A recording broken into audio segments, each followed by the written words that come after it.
Ola, son Víctor e vou recomendar o libro Tráiler do escritor Fran Alonso.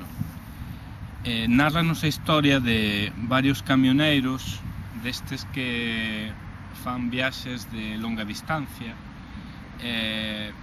Estes camioneiros que están en diferentes viaxes teñen algo en común, e é que queren chegar á festa dun compañeiro deles, unha festa na que celebra o seu aniversario traballando como camioneiro.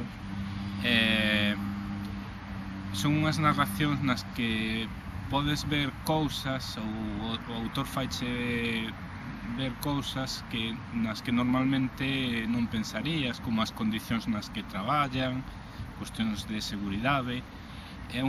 Son narracións moi realistas, non son políticamente correctas, digamos, senón que fai ver pois a maneira que eles teñen de ver a vida, a maneira que teñen de relacionarse coas mulleres e coas familias desde un punto de vista un pouco crudo, podíamos dicer.